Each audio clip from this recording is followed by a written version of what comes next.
Alors, si on commence déjà par regarder ce thème-là, il est très bizarre, il est choquant, il est même problématique. Serais-je en train d'inciter le peuple de Dieu à aller contre les règles de Dieu? Serait-ce que je sois en train de former les chrétiens à se rebeller contre les règles de Dieu ou contre Dieu lui-même, contre la parole de Dieu, contre le Saint-Esprit, contre l'Église, contre les institutions? La réponse, vous la connaissez, c'est non et non. Pourquoi? Non, parce qu'en numéro 1, c'est Dieu qui fixe les règles. Amen. On est d'accord? Les règles du cosmos, les règles, tout ce qui est règles, qui régit notre monde, c'est Dieu qui les fixe. Et c'est lui seul qui décide des conditionnalités d'usage. Comment ça va fonctionner? C'est lui qui décide de cela. Alors quelqu'un que j'aime beaucoup, que je n'ai pas eu la grâce de connaître, a dit, je cite, c'est moi qui dis, c'est moi qui dis plus. Amen. Donc c'est Dieu qui fixe les règles. En numéro 2, je m'en vais vous dire que lorsque Dieu fixe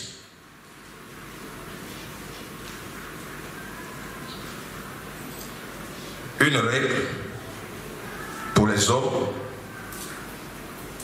tous les contours d'application de cette règle érigée en loi ne peuvent pas être totalement, pleinement cernés par les hommes. Je voudrais que ceux qui ont fait le droit suivent mon développement.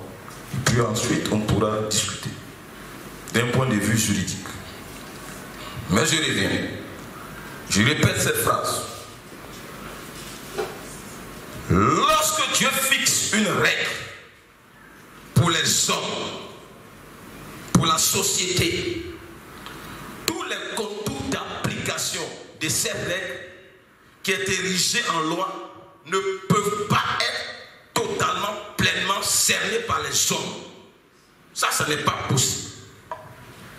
Il y a toujours des aspects, des domaines de ce que les gens appellent la jurisprudence. Et ces domaines-là, ces aspects-là, ça reste toujours au contrôle du pouvoir absolu de Dieu, de sa souveraineté. Ces domaines de jurisprudence-là ne sont saisissables, pénétrables, et même susceptibles d'être matérialisés que par un seul moyen.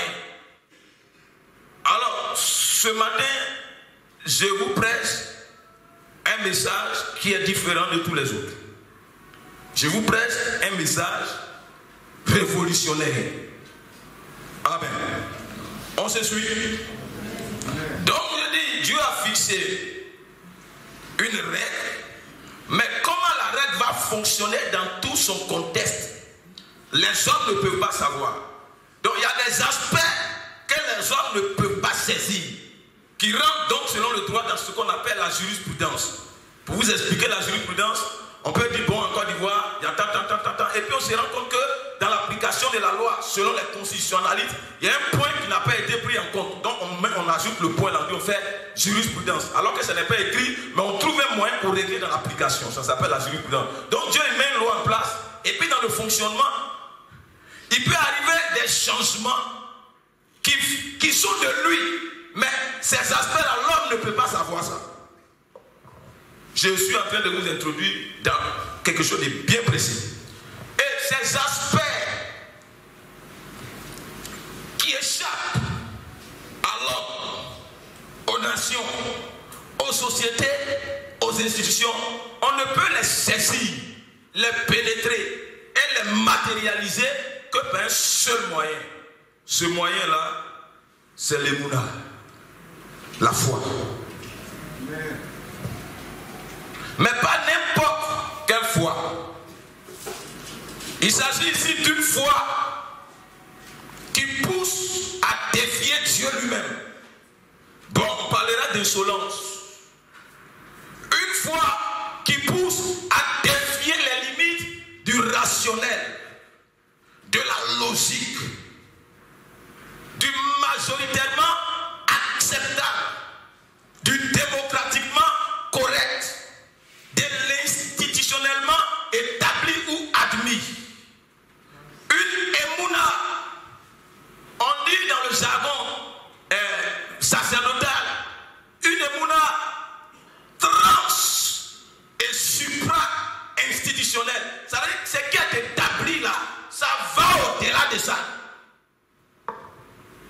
On se comprend? On se comprend? Je vais vous dire quelque chose de simple, je vais vous expliquer un cas simple avant de continuer. Tu es malade, tu vas à l'hôpital. En fait, on te fait tous les diagnostics possibles. Par les meilleurs spécialistes du monde, on ne trouve rien. Ce n'est pas qu'il n'y a rien.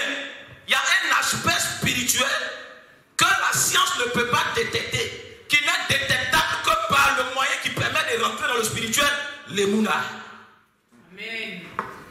Donc, si tu ne restes qu'accroché à la science, tu périras. On se comprend? Donc, je dis, une émouna trans-institutionnelle. Je vais vous donner un autre exemple. On est dans la foi. Ézéchias fait, il pose un acte, Dieu n'est pas d'accord. Et Dieu envoie Esaïe, lui dit, va lui dire de faire son testament, je vais le tuer. Une façon de parler. Il dit, il n'y a pas de problème. Esaïe a dit ça et puis Esaïe est parti. N'est-ce pas? Pendant qu'Esaïe est parti, lui il est derrière ici. Et puis il dit à Dieu, d'accord, il n'y a pas de problème, tu as envoyé ton prophète, me dit que tu vas me tuer, il n'y a pas de problème, tu peux me tuer. Mais et tout ce que j'ai fait pour toi là, c'est le rôle seulement que j'ai fait là que tu retiens contre moi. Et tout ce que j'ai fait là, donc c'est comme ça que tu es. Pendant qu'Esaïe sortait, Dieu lui dit, répartis à Ézéchias que je lui donne 15 ans de plus. Donc Ézéchias pourrait dire à Dieu, et Esaïe pouvait dire à Dieu, mais pourquoi tu as changé de décision? Dieu n'a pas d'explication à te donner parce que ce qui se passe entre lui et Ézéchias, tu n'es pas au courant. Amen. Alors je disais que c'est une émouna trans comment? Institutionnelle, supra-institutionnelle, mais qui en réalité ne s'attaque pas à l'institué. Ça ne s'attaque pas à ça. Mais cette émouna-là, elle vient pour établir ou bien parfaire de façon ponctuelle ou circonstancielle l'idéal de Dieu. Alors, voilà ce que Daniel dit dans ça. C'est pas lui qui le dit, c'est Nebuchadnezzar qui le dit. Après le temps marqué, moi Nebuchadnezzar, je levais les yeux vers le ciel et la raison me revient. J'ai béni le Très-Haut, j'ai loué et glorifié celui qui vit éternellement, celui-là dont la domination est une domination éternelle et dont le règne subsiste de génération en génération. Mais si vous continuez, le texte dit, celui-là qui fait comme bon lui semble et à qui personne ne peut demander qu'est-ce que tu fais. En d'autres termes, Dieu n'a pas de compte à rendre à personne.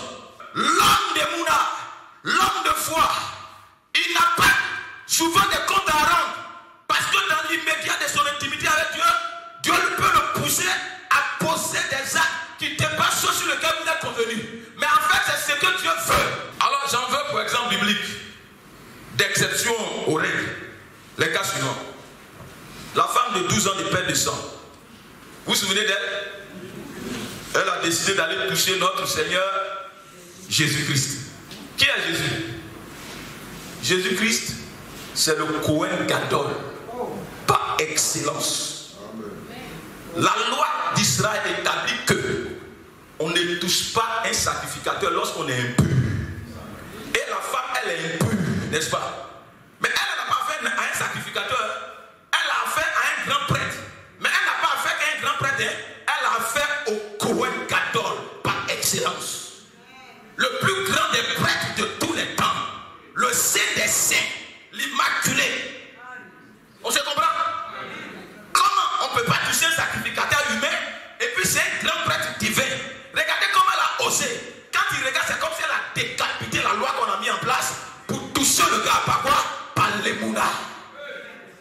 Si elle restait accrochée à ce qui est écrit, elle mourrait dans ses 12 ans de peine. Ça serait 25 ans de peine. Tant que tu n'as pas déclenché ta foi pour faire autrement que ce que tu as fait jusqu'ici, ta condition ne changera pas. Deuxième cas, Obed-Édom. Lorsqu'ils ont pris l'Arche d'Alliance sous recommandation de David, que l'Arche d'Alliance rentre en Israël, il y a un monsieur qui s'appelle Uza. Parce qu'on a mis l'Arche sur un petit des bœufs. Comme le bœuf basculait, Uza a voulu aider pour sauver la situation. Dieu l'a frappé, il est mort. Quand David a dit ça, il a donc là, fait la statue. Donc il ne faut pas que ça arrive chez moi. Et ils n'ont qu'à trouver un endroit pour mettre. Et puis ils ont imposé l'Arche à Obed-Édom. Il dit, il n'y a pas de problème. Les Écritures précisent que Obed-Édom est des Gath. Donc c'est un Philistin d'origine. Il dit, il n'y a pas de problème. Envoyez voir tout casser sa voiture, c'est pas grave. La Bible dit, au bout de 3 mois, toute la maison d'Obed-Édom a prospéré. Quand David a vu ça, il dit, on peut envoyer ça maintenant chez moi. David, il était dans son palais. Et puis un jour, pendant qu'il était devant tous les mains, il dit, reste-t-il encore quelqu'un de la maison de Saül à qui je puisse faire du bien à cause de Jonathan, mon frère? Bon, je laisse le reste parce que j'ai prêché là-dessus. Dans tous les cas, on lui a dit qu'il y a un nommé, comment il s'appelle, Mephibosheth. Mais Mephibosheth a fait quoi? Il est perdu des 2 pieds, c'est-à-dire il est handicapé des 2 pieds. Or, le protocole et la tradition du palais royal établit que un handicapé n'a pas accès au trône. Il ne peut pas arriver dans le palais. Amen. Il ne peut pas. Mais David dit, faites-le venir, il va manger moi. Qui a établi le protocole? C'est le roi qui établit le protocole. Le protocole porte son sceau. La femme surprise en flagrant délit d'adultère. C'est-à-dire qu'il n'y a pas de contestation. On dit flagrant délit. Dites-moi s'il vous plaît. Quand on prend quelqu'un en flagrant délit, là, adultère, on fait ça seul. Où est l'homme avec qui elle faisait là? Lui aussi, il a caillou à main pour la lapider. Il s'en va voir Jésus. On dit, toi, tu dis que tu es serviteur de Dieu. Voici ce qui est écrit dans la loi de Moïse. Quand on commet un crime comme ça, on tue la personne là. Donc, on n'a qu'à passer à l'action. C'est écrit, non? Ce n'est pas écrit. C'est écrit, mais ce n'est pas écrit. Puis je dis, il n'y a pas de preuve, c'est écrit. Et je vais vous poser une question. Que vous tous qui êtes armés de pierres et de gourdins, celui qui n'a jamais péché, qui lance la première pierre, est-ce que ça c'est écrit? Ce n'est pas écrit, mais c'est dans la pensée de Dieu. La foi nous permet d'aller là-bas, au-delà de ce qui est écrit de façon prosaïque. Bon, il y a eu quelqu'un pour lancer la pierre. Est-ce que Jésus s'est attaqué à la loi de Moïse? Il ne s'est pas attaqué à la loi de Moïse. Il a simplement dit, toi qui dois appliquer la loi là, toi tu dois être aussi irréprochable. Un autre cas d'exception. Les 10 lépreux de Luc 17, n'est-ce pas? Je suis passé quelque part et puis 10 lépreux. Normalement, il devait crier comment? La loi écrit qu'on doit crier impur, n'est-ce pas? C'est ce qu'il doit faire, non? C'est ce qu'il doit faire, non? Maintenant, quand ils voient Jésus, qu'est-ce qu'ils disent? Jésus, maître, fils de David, aie pitié de nous. Ils ont transgressé la loi ou pas? Non, ils n'ont pas transgressé la loi. Ils sont allés au-delà de la loi. C'est pour ça que j'appelle supra-institutionnel. S'ils continuaient à crier impur, Jésus allait continuer. Ça dépend de comment toi tu cries pendant que tu es venu à l'église. Je tiens à préciser que lorsque je parle de faire exception à la règle, ça n'est point dans l'intention de vous amener à accomplir vos passions infâmes, vos objectifs funestes, répréhensibles, vos sombres intentions cachées qui violent la parole de Dieu. Je ne suis point en train de me constituer en caution morale pour légitimer vos rébellions contre Dieu, vos manœuvres dilatoires vis-à-vis des saines mœurs et vis-à-vis de la parole de Dieu. Pour aller raconter ça et là que le prophète Don a dit qu'on peut faire exception à la parole de Dieu. Ça n'a qu'à être clair. L'initiative de cette exception doit venir de qui? De Dieu. Ça doit être inspiré de qui? De Dieu. Et la finalité doit glorifier qui? Dieu. Cela ne doit point laisser une tache indélébile dans le témoignage, telle l'histoire de David avec Bethsabée. J'ai quasi ma pensée, je lis pour vous. Quand David a pris la femme de Uri, qui s'appelle Bethsabée, et puis l'enfant elle, l'enfant est mort, non? Après Salomon est venu, etc. Salomon a succédé David.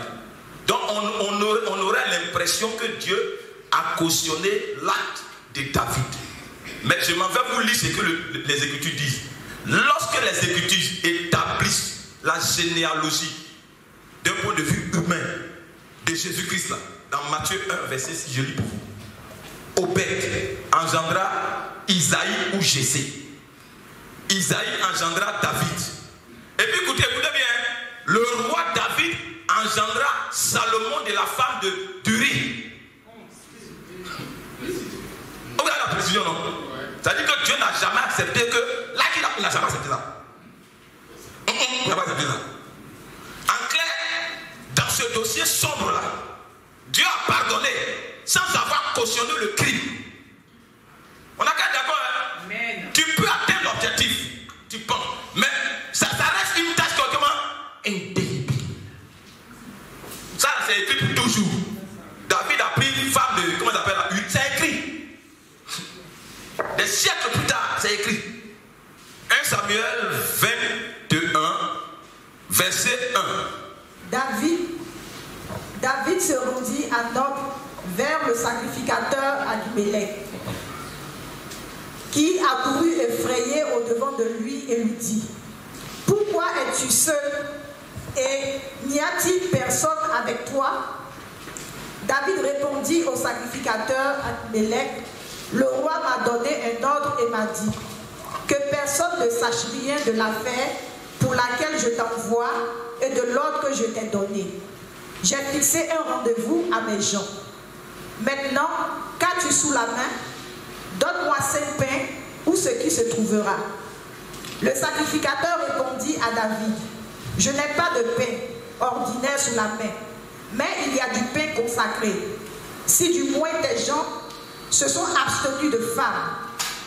David répondit au sacrificateur: nous nous sommes abstenus de femmes depuis 3 jours que je suis parti, et tous les gens sont purs. D'ailleurs, si c'est là un acte profane, il sera certainement aujourd'hui sanctifié par celui qui en sera l'instrument. Ah, vous avez entendu la dernière partie là.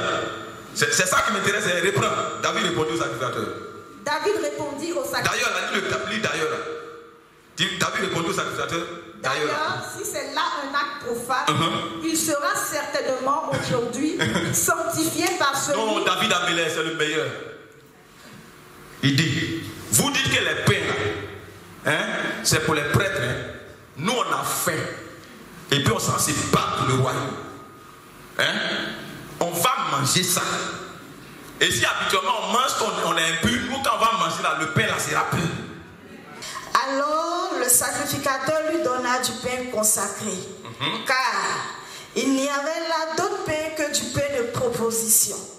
Tu vas continuer. Vous savez ce qui s'est passé? Dieu avait la possibilité de faire en sorte qu'il y ait des pains de proposition, qu'ils arrivent au moment où il y a des pains de proposition. Mais Dieu voulait voir la foi de David. Est-ce qu'il est capable de défier l'ordre? Est-ce que quelqu'un me reçoit même? Est-ce que quand il va se trouver dans la situation, il sera capable de dire au sacrificateur: on va manger ces pains, on va voir. Continue. Qu'on avait ôté de devant l'Éternel pour le remplacer par du pain chaud au moment où on l'avait pris. Verset 8. David dit à Achimélec: n'as-tu pas sous la main une lance ou une épée? Car je n'ai pris avec moi ni mon épée, ni mes armes, parce que l'ordre du roi était pressant. Verset 9. Le sacrificateur répondit: voici l'épée de Goliath, le Philistin, que tu as tué dans la vallée des Térébintes. Elle est enveloppée dans un drap derrière l'éphod. Si tu veux la prendre, prends-la, car il n'y en a pas d'autre ici. Et David dit, il n'y en a point de pareil dans l'amour. On va prendre Hébreux 11, verset 1. Je lis pour vous. Or, la foi est une ferme assurance des choses qu'on espère. Ensuite, une démonstration de celles qu'on ne voit pas. On voit très clairement dans ce texte-là les deux brins d'ADN de la foi selon la Bible. Deux brins. L'homme, il marche sur quoi? L'homme, il marche sur deux pieds, non? Un pied, deux pieds, c'est ça qui fait l'équilibre de l'homme. La foi opère exactement comme ça. Le premier brin, c'est lequel? Le brin assurance. Quel genre d'assurance? Donc, je m'avais vous dit qu'il ne s'agit pas de dire que j'ai la foi. Non, il ne s'agit pas de dire que j'ai la foi. Quel est le qualificatif de cette foi? Donc ici, c'est la partie abstraite de la foi. On ne voit pas ça, c'est pas ça. Et cette ferme assurance, elle fait quoi? Elle se construit. Tu as vu beaucoup de choses, beaucoup de situations par lesquelles tu as passé, des situations compliquées desquelles Dieu t'a tiré d'affaire. Et tu arrives à un point où tu es convaincu que des choses comme ça ne peut plus rien te faire. Maintenant, il y a deuxième brin. Le brin comment? Vous me suivez, le brin comment? Démonstration. Donc on quitte l'abstrait. Pourquoi? Pour la face concrète. Alors la question qui va se poser, c'est celle-ci. Comment passer de cet abstrait-là au concret? Qui doit faire quoi à la matière? Là est toute la question, là est l'équation. Alors je viens simplement vous dire que la foi selon Dieu, c'est une conviction intérieure invisible. Mais cette conviction intérieure invisible-là, elle ne doit pas rester là, elle doit s'extérioriser. C'est un programme que Dieu a intégré en l'homme qui doit voir le jour. C'est une décision qui doit se traduire par quoi? Par des actions. Parce que si tu as la foi, on doit avoir les actions. La foi, ce n'est pas cet attentisme-là auquel ont été habitués les chrétiens évangéliques et qui les tournent au ridicule, à la confusion. La foi, c'est également une vision, une disposition, un choix, un acte, une décision, une résolution, une position qu'on a épousée, une voie qu'on a embrassée. Alors, voici les deux cas de foi erronée dans laquelle nous pouvons être engagés sans nous en rendre compte. Ça veut dire que tu es dans une histoire, quelque chose que toi tu appelles la foi, mais en réalité ce n'est pas la foi. J'explique quelque chose, c'est très important. D'un côté, si ta foi reste au stade d'assurance, on a dit quoi, c'est quoi? Ferme assurance, c'est quoi? Démonstration. Si ta foi reste au stade d'assurance, ou même de ferme assurance, sans qu'il n'y ait de démonstration, quand on dit démonstration là, ce n'est pas Dieu qui démontre, c'est toi qui démontres que tu as la foi. Est-ce qu'on se comprend, mais c'est ce que je suis en train de dire là? Est-ce qu'on se comprend? Je répète. Parce que les chrétiens ils comprennent quand Dieu dit la foi, c'est une ferme assurance de ce qu'on espère, une démonstration de ce qu'on ne voit pas. Eux, ce qu'ils comprennent, c'est que la foi, c'est la ferme assurance qu'ils ont, et puis que Dieu va démontrer. Ce n'est pas ça, c'est toi qui as la ferme assurance, et puis tu démontres que tu as cette ferme assurance là. Vous voyez la révolution qu'elle est là, tu dis l'assurance que j'ai là, voici ma preuve. C'est ça qui est la foi. Donc toi qui dis que tu as l'assurance, et puis tu attends que Dieu démontre cette assurance-là, tu es dans le rêve, tu es dans le décor. Tu attendras, et tu attendras bien longtemps. C'est pas malédiction, c'est pour te titiller. Alors, donc je disais que si tu n'as que l'assurance, ou même la ferme assurance, c'est une foi morte. Dans le bon français, on appelle ça de la fabulation, ou encore de l'illusion, ou encore des hallucinations. Et je pousse encore plus loin, des élucubrations. Deuxièmement, si tu ne démontres pas que tu as la foi, si tu ne matérialises pas cette ferme assurance, si tu es en train de démontrer quelque chose que tu mets au compte de la foi, alors que tu ne couples pas ça, la ferme assurance en Dieu, on appelle ça la présomption. C'est-à-dire que tu prends ta force, non? Tu es en train de démontrer quelque chose et puis tu appelles ça la foi. Alors qu'au commencement, là, ce n'est pas Dieu qui est dedans. La foi, là, c'est Dieu qui est derrière. La foi, elle est déclenchée par Dieu. Elle est enclenchée par Dieu. Et puis Dieu gère le processus de la foi. Sinon, on appelle ça de la présomption. Et la présomption conduit à la désillusion. Quand, vous savez, vous allez vous retrouver souvent devant certaines situations. Hein? Tu n'as rien fait. Hein? Tu n'as rien fait. Ce n'est pas que tu as péché. Tu n'as rien fait. Tu es en train de vivre sérieusement même avec Dieu. Sanctification, dîme, offrande, correct. Tu es même très engagé à l'église. Et puis tu te retrouves dans une situation où tu demandes à Dieu et puis Dieu ne fait pas quoi? Il ne te répond pas.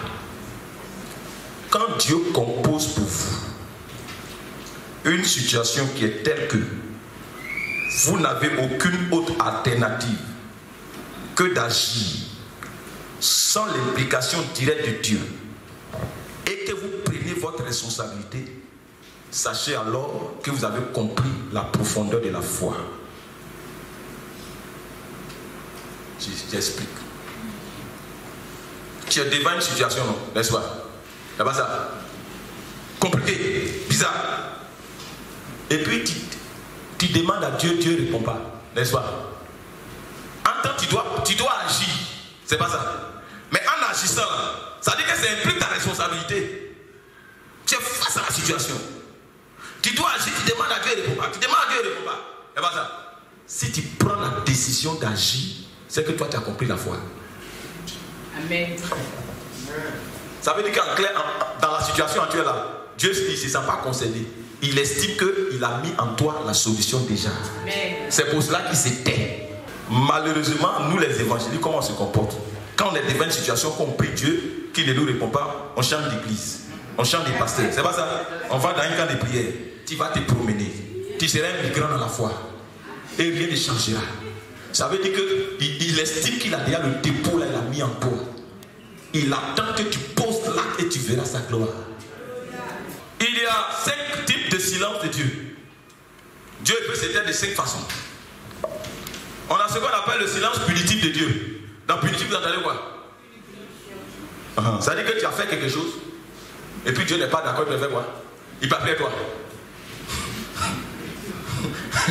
Et c'est pour te punir. Comme Saül. Il a désobéi à Dieu. Il interroge Dieu, Dieu ne répond plus. Maintenant, on a le silence de désapprobation divine. C'est-à-dire, là, c'est pas qu'il veut te punir, hein, mais il veut te dire que ce que tu as fait comme choix, là, moi, je ne suis pas d'accord avec ça. On se comprend, non? Et c'était. Il y a le silence de preuve ou d'observation. Ça veut dire que Dieu s'était pour voir comment tu vas réagir. Tu es dans une situation, non? Tu interroges Dieu et puis il s'était pour voir comment toi, pour voir ton cœur, ce qui est dans ton cœur là. Ce n'est pas parce qu'il ne sait pas, il sait ça. Mais il veut que toi-même tu te découvres en fait. Maintenant, il y a le silence d'attente ou d'action. Là maintenant, Dieu s'attend à quoi? Il s'était, il s'attend à ce que nous fassions quoi? Nous agissions. Et puis maintenant, le dernier cas, on appelle ça le silence de challenge. Fais comme ça.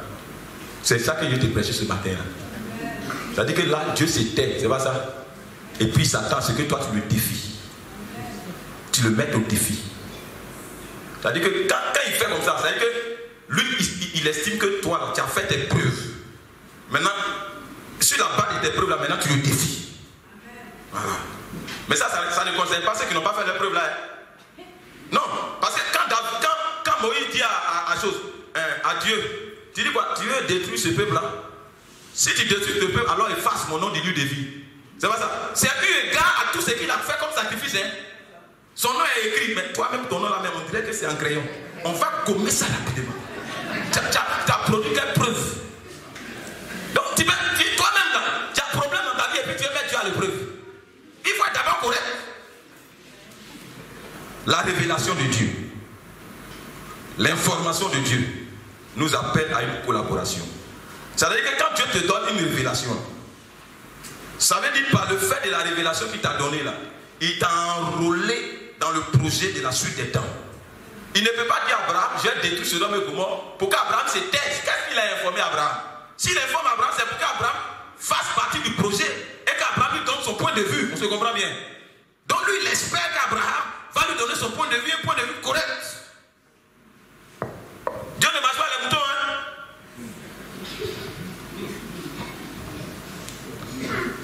Je viens dans la deuxième partie avant d'atterrir. On n'est pas dans 1 Samuel 21. Verset 3. Maintenant, qu'as-tu sous la main? Donne-moi 5 pains. On les tient, non? Combien? 5 pains. Où ce qui s'y trouvera? Le sacrificateur répondit à David, je n'ai pas de pain ordinaire sous la main, mais il y a du pain consacré.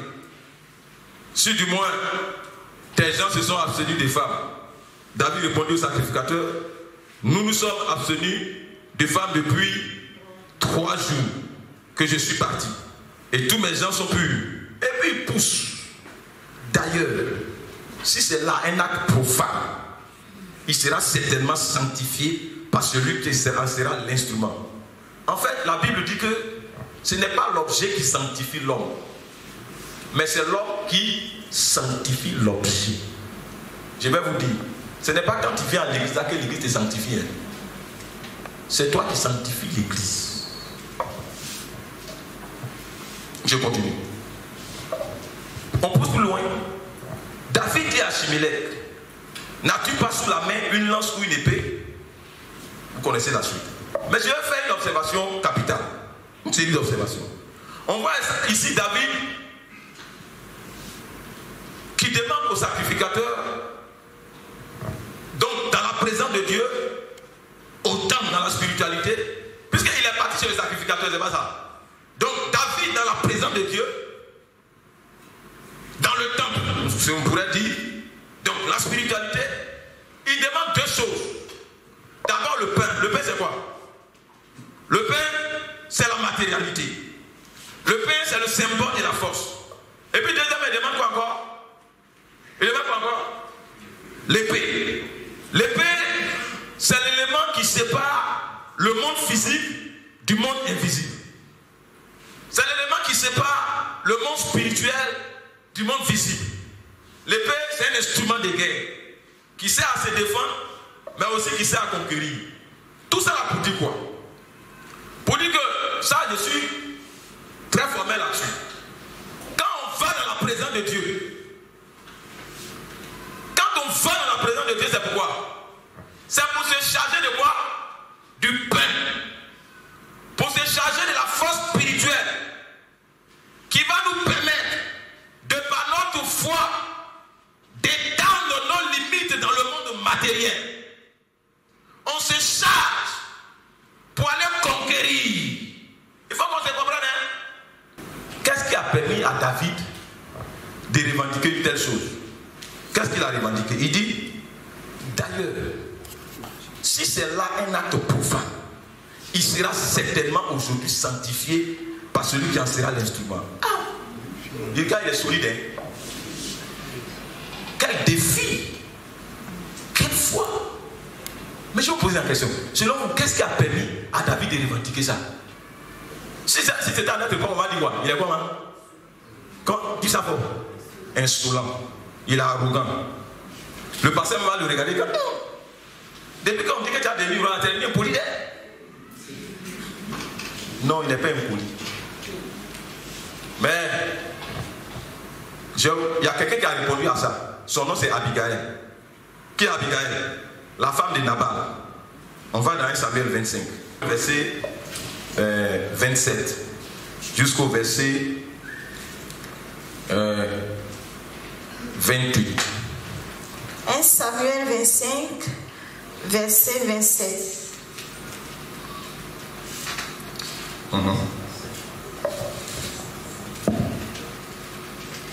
Accepte ce présent que ta servante apporte à mon Seigneur et qu'il soit distribué aux gens qui marchent à la suite de mon Seigneur. 28. Pardonne, je te prie, la faute de ta servante, car l'Éternel fera à mon Seigneur une maison stable. Pardonne, car mon Seigneur soutient les guerres de l'Éternel et la méchanceté ne se trouvera jamais en toi. David, Saül a mis peine de mort sur lui, sur tout le territoire d'Israël. On dit on va te tuer. Il s'est échappé. Et dans un endroit un peu reculé. Et là-bas se trouve un richissime homme qui a ses affaires, non, son bétail, tout ça. mais les gens venaient piller son bétail. Donc quand David a vu que les gens venaient piller son bétail, lui et ses hommes, ils gardaient le bétail du type. Et puis, comme c'était un endroit reculé, il avait faim et soif. Donc, il a dit au serviteur du monsieur, ah, on garde vos affaires la nuit quand on n'est pas là. Donc, allez dire à votre patron que, il n'a qu'à nous aider, on va avoir un peu de temps. On fait vigile pour vous là. Dieu il est fort, il se prend. Il dit bon. Et puis, ils sont partis. Ils ont expliqué ça au chef là.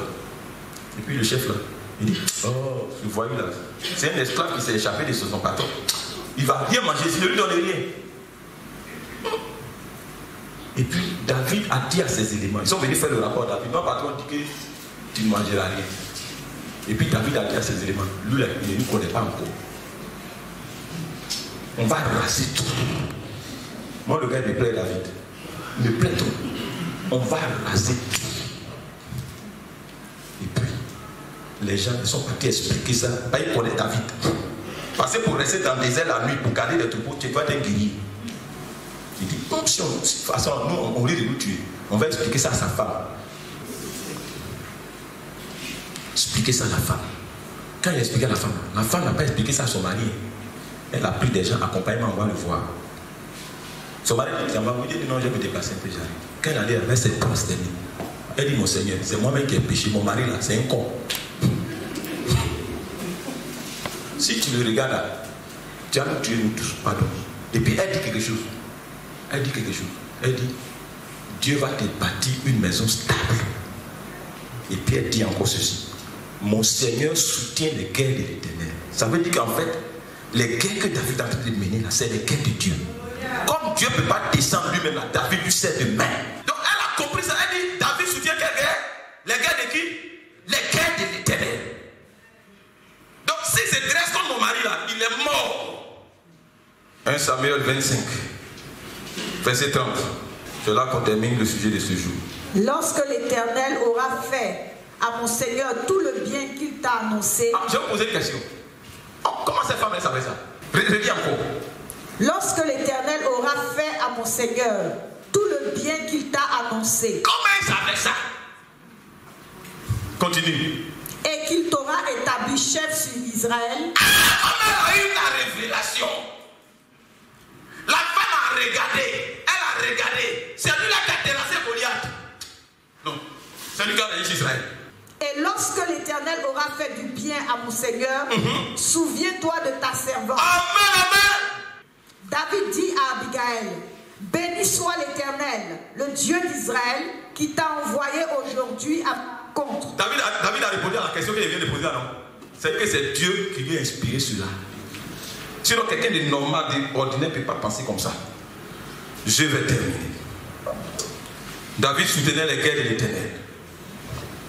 C'est ce qu'Abigail a dit, c'est ce qui est vrai. Alors, quand vous lisez le texte qu'on a pris au commencement, je voudrais juste vous dire, peuple de Dieu, sachez et retenez que dans votre marche vers vos trônes, vous allez rencontrer 3 types d'ennemis. Vous allez rencontrer le premier groupe, les Nabal. Le Nabal. Les Nabal, c'est ceux qui te refusent injustement assistance dans tes moments de faiblesse, d'essoufflement, d'épuisement, et qui veulent te voir répartir à la case départ. Ça, c'est les Nabal. Vous allez rencontrer des gens, écoutez-moi bien, qui ont la possibilité de vous aider à sortir de vos souffrances. Ils ne vont pas le faire. Ils vont vouloir que vous y demeurez. Et même mieux, que vous retourniez encore dans plus de souffrances. Ceux-là, c'est les Nabal. Pendant que vous voulez faire du bien là, eux, ils veulent vous rétrocéder au trou. Ceux-là, c'est des Nabal. Pourquoi? Parce que David gardait les troupeaux de Nabal, non? Au riz de sa vie. Mais lui donner un peu à manger, il dit niet. Ça, c'est des Nabal. Pendant que toi, tu le sors du trou, lui, il fait quoi? Te remet dans le trou. Amen.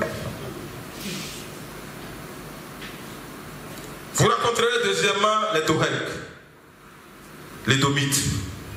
Les Doeg, c'est ceux-là qui vont s'infiltrer dans votre intimité pour pouvoir voir vos faiblesses, vos failles, pour vous nuire avec efficacité. Les Doeg, les Domites. C'est-à-dire, il est avec toi, elle est avec toi.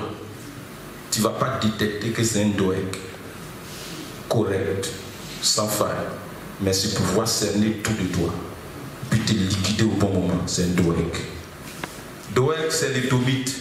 Quand David est parti voir le grand prêtre qui a fini de manger le pain de proportion, ces éléments, c'est Doeg qui allait raconter à Saül que David est venu ici. Et Saül a descendu un bataillon blindé là-bas.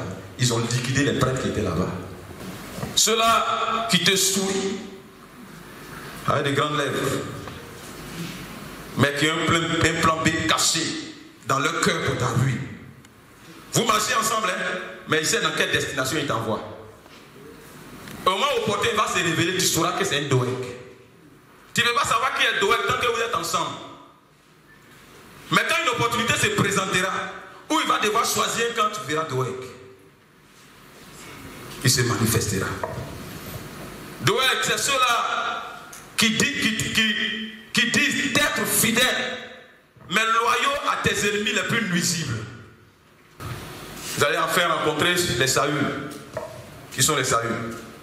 Les Saül, c'est ceux-là qui ont une révélation de qui tu seras, de ce que tu deviendras avant toi-même. Hein? Est-ce que vous savez que dans les familles, il y a des gens qui vont consulter pour toi? Tu es quelque part, hein? Et puis ils ont consulté que dans la famille, celle-là va devenir ça. Elle va se marier tel moment. Elle va avoir telle promotion. Et comme ils ont vu ça avant toi, là, ils vont faire quoi? Les Saül, c'est ceux-là qui ne sont pas prêts à voir ta destinée s'accomplir. C'est ceux-là qui sont décidés à te combattre à feu et à sang pour ne pas que ta vie là change, pour te barrer le chemin, pour ne pas que tu arrives à là où tu dois arriver. Parce que Saül savait que David allait monter au trône et que lui son règne est terminé. Mais il dit, moi Saül, je ne serai plus au trône, toi David, toi non plus. Mais est-ce que c'est toi qui décides de qui va aller au trône? Ce matin, je vais terminer. Je ne sais pas où Dieu t'a enlevé, hein, mais Dieu ne te ramènera plus jamais là-bas. Il ne permettra pas qu'on te ramène là-bas. Il t'a sorti de là pour ne plus jamais que tu y retournes. Il a tiré un voile sur ce passé. Ça n'est terminé. Et c'est fini. Dieu a changé ton histoire à jamais. Seulement, j'ai un conseil à te donner. Aie les pieds sur la terre. Parce que l'élévation perd plus que les humiliations. Dans l'humiliation, on cherche Dieu. Mais dans l'élévation, on cherche à être comme Dieu. Lorsque les choses arriveront pour toi, il faut avoir la tête sur les épaules. Amen. Et il faut vivre comme quand tu étais dans le désert par rapport à ton cœur. Amen. Et surtout, je vais terminer, peuple de Dieu. Sois reconnaissant avec tous ceux qui t'auront aidé d'une manière ou d'une autre à arriver au trône. Amen. Parce qu'on n'arrive jamais au trône tout seul. Il faut user de la bonté envers la descendance de ceux qui t'ont aidé. Amen. Envers ceux qui ont payé le prix dans tes temps de désert. Amen. Il faut leur être reconnaissant. Amen. Comme David. Fais-le parce que si tu le fais, Dieu affermira ton trône. Amen. Si tu le fais, Dieu affermira ton trône. Amen. Tu peux juste te tenir debout s'il te plaît.